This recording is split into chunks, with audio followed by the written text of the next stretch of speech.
or just sometimes get into some situation and you think this is very big and this is the end, but in reality it's nothing. How do we, in that situation, keep our faith and our connection strong to our faith? That's when you have to fight. He's asking, sometimes you go through situations and you think this is the end of the world. This is so terrible. This is it. Then you realize it's not. He says, how do you keep your faith like that? You see, when you go through enough experience like that, and when you realize, this is enough, I don't have to feel like that again, then you make a decision and you make an action. Then you're going to tell yourself, wait, instead of just reacting to this, let me think, did this happen before? Yes. When did it happen? Last week. Before that, week before. So every week you survive. Every week you pass. So why are we being so dramatic about it like that?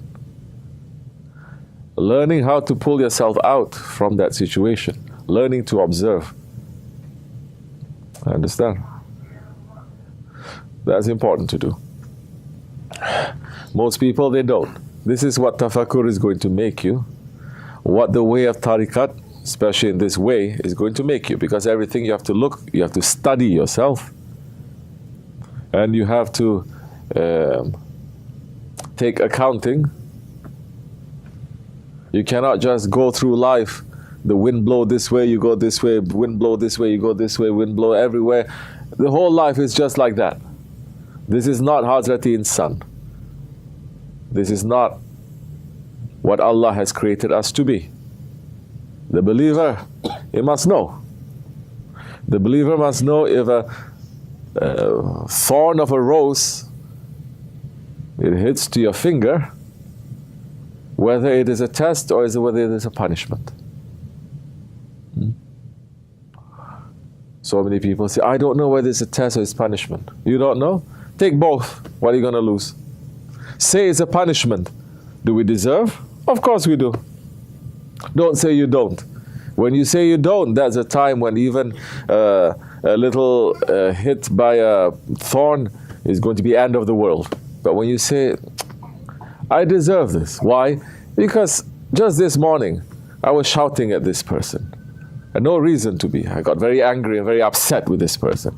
Or this one, I feel very ashamed, but I was very proud to this one. Or I looked down on this one.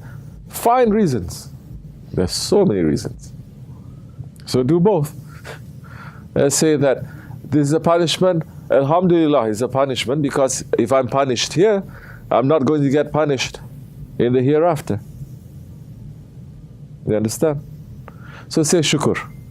Now if a person is feeling that way, everything that is coming to him that his ego is not liking, he's going to take that is a reminder coming from Allah.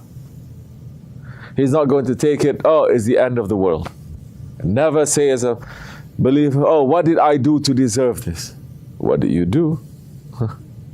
How many times a day you forget Allah? Don't you know forgetting Allah? It is the worst crime that a human can ever do because Allah never forgets us. Huh? And so you must look at it that way. Then that time, so many bad things happening to you, you're saying, Allah, shukr Allah. This is because of this, and it's not going to hit you so hard. You're going to take lesson from it. You're going to take the hikmat, the wisdom. You're always looking for the wisdom. What is the reason for this? You don't have time to, oh, I'm so hurt. Why are they doing this? You don't have time. Slowly you start changing. Usually young people, they cannot do this. When you get a little bit older, you get more tired, saying, not tired because you have no energy. You get more smarter. You say, why I have to give the same energy to the same thing that's going to happen next week again, and knowing I'm going to come out from it again. You get to be a little bit smarter. You understand? These days, young people doing it, old people doing it too. In the old days, they teach from very young. Be patient. Everyone is thinking they are entitled. Correct? That's what they like to say, this entitled. That's what Muslims are thinking. You're entitled. Who's saying you are entitled? That just because you are. You made a deal with Allah. Like what I was saying today after the Jummah. Allah deserves to be worshipped. This is something that the believer must know. Allah deserves to be worshipped. Whether we are punished or we're rewarded, Allah deserves to be worshipped because He is Allah. Do you understand? If Allah did not create the Jannat for us, you're going to stop worshipping Him as a believer? No. If Allah is not creating the hell, you're going to stop worshipping Him? No. But if Allah did not create the paradise, how many people are going to stop worshipping Him? If Allah did not create the hellfire, so many will stop worshipping Him too. So now we understand paradise is a mercy. Hell is also a mercy. Now, whichever of the favors of your Lord can you deny? Everything now is a mercy. Now that one is going to look good or bad is coming from Allah. Isn't this part of our faith, part of our iman? Sharrihi and khayrihi, coming from Allah. The shar and the good and the shar coming from Allah. And Allah is going one step further, saying, whatever good is coming from me, whatever bad, to know it is coming from you. Allah is allowing it to happen, yes. Allah is the one who controls it. It is coming from us. If you think, I'm a good one, I deserve paradise here and paradise in the Akhirat, then we're saying, which prophet you're following? Even Prophet Sulaiman alayhi salam, his life on earth was not paradise. Yes, he was living in a palace that you cannot imagine. Yes, when he was flying in the air, he was flying with his whole city. He was flying. That today, Shaykh Effendi is saying, 21st century, 20th century, it is not so hard for us to imagine, because when the president flies, he brings his whole cabinet with him. He flies with the whole fleet.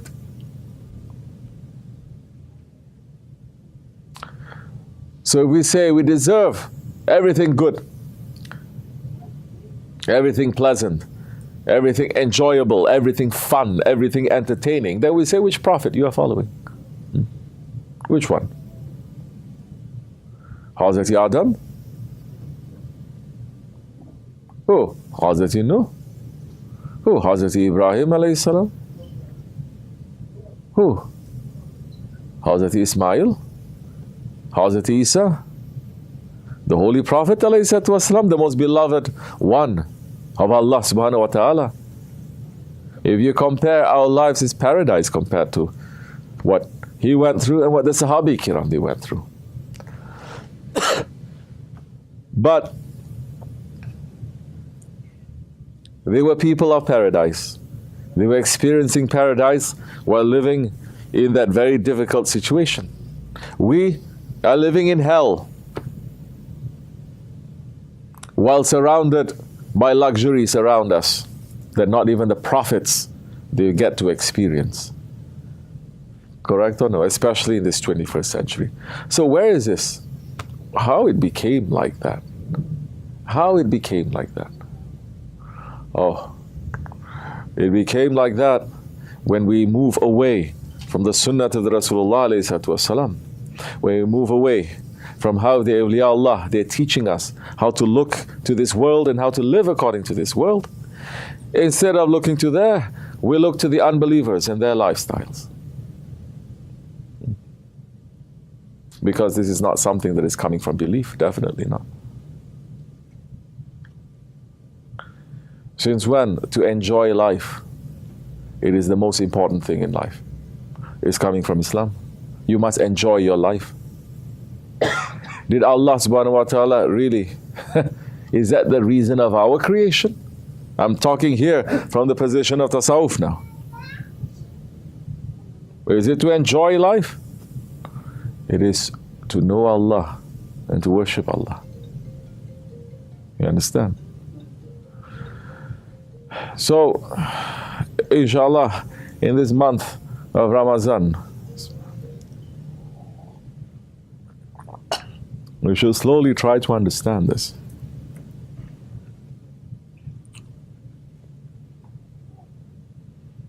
According to the world, fasting is a disaster. Why are you torturing yourself? According to the eyes of unbelief that is opposed to haqq, you're saying is the most stupid thing that you can ever do. But according to intelligence, you know that fasting is going to benefit you. Intelligence, let's put belief out of it. There's intelligence. Like this or like that, the laws of Allah is going to be upheld. Like this or like that, people are going to start using miswak. Well, now it's a very big hit. Now everyone is using miswak, unbelievable. Without, like this or like that, people are going to start fasting. This is nothing new. But to the eyes of unbelief, saying that this is a disaster. But through the eyes of belief, you are tasting some paradise. What is this paradise that you're tasting? You're understanding that your reality is not coming from eating and drinking. That your identity doesn't come from that. You're understanding that your pleasure doesn't come from that too. Yes, your pleasure doesn't come from that. Because soon you understand that when you break your fast, there are so many who break their fast and they say, Shukr, alhamdulillah, good. But there are some who break their fast and they feel sorry that they have to stop the fasting. Just as there are people who finish the Ramadan and they're so happy the Ramadan is finished. But there are people who finish the Ramadan and they get very sad because the Ramadan has ended. So you're tasting something that is not from this world. You're tasting something that is from the Akhirat. You're tasting something that is from our homeland. When that Hadith Sharif, the Holy Prophet ﷺ is saying, love of your homeland is part of your faith, he doesn't mean Pakistan. He doesn't mean America. He doesn't mean Turkey. He doesn't mean China. This is not our land. This is not our home. Where is our homeland? Paradise. Our homeland is from paradise.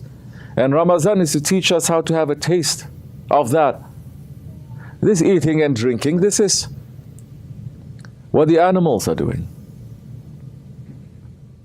When you realize that a certain pleasure and a certain power and a certain beauty coming from the alams of the malakut descending on you because you're not eating and drinking, because you feel yourself suddenly a little bit more free from that.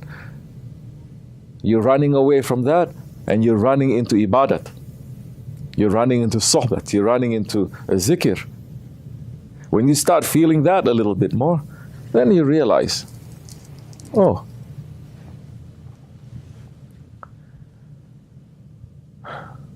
if only this Ramadan is 12 months instead of 1 month.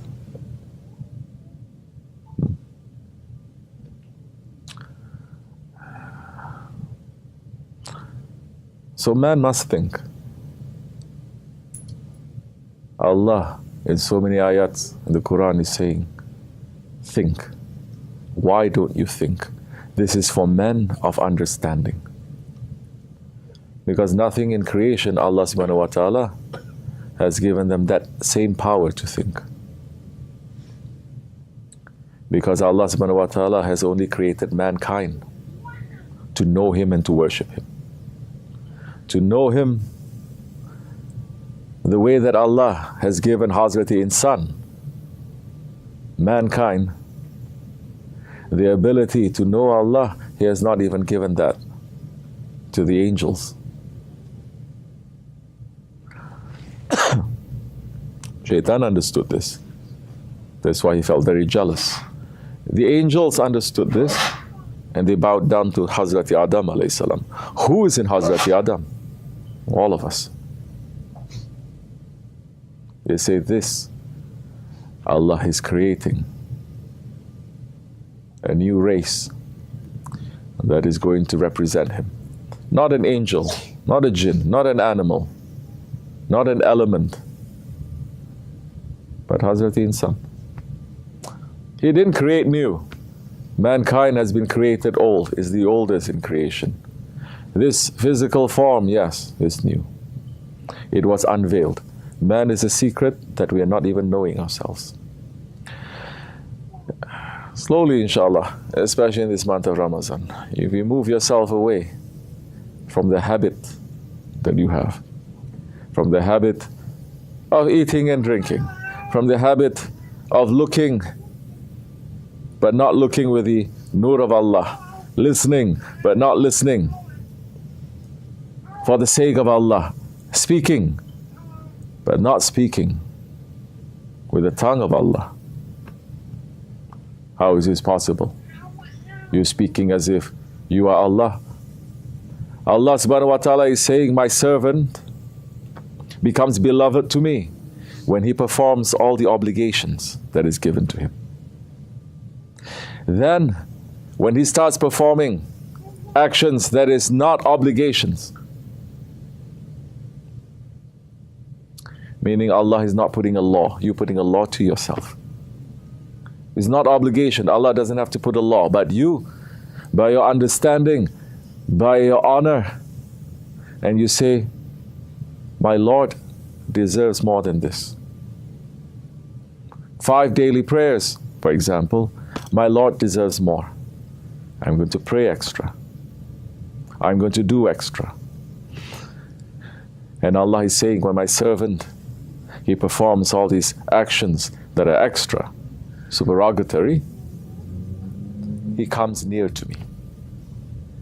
And when he comes near to me, Allah is saying, I will be his eyes that he sees, his tongue that he speaks with, his ears that he hears, his hands that he touches. This is Hadith Qudsi. Don't think you're becoming Allah. Hasha, astaghfirullah. You cannot even become. Don't think, oh, I'm not going to be Allah, I'm going to become the Prophet. Please. Just be yourself. Just be yourself.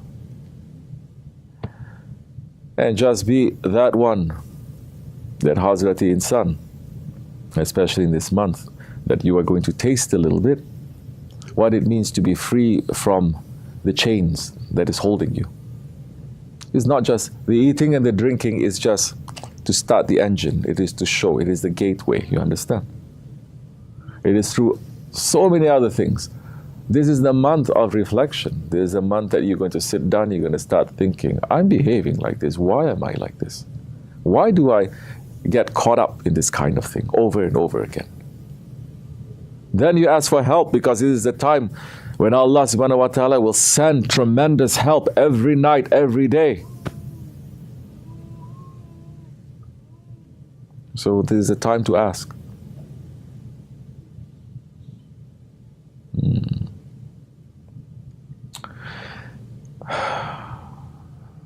May it be accepted, inshallah. May Allah wake us up from our heedlessness and make us to become more sincere. May Allah forgive me and bless you. Al-Fatiha.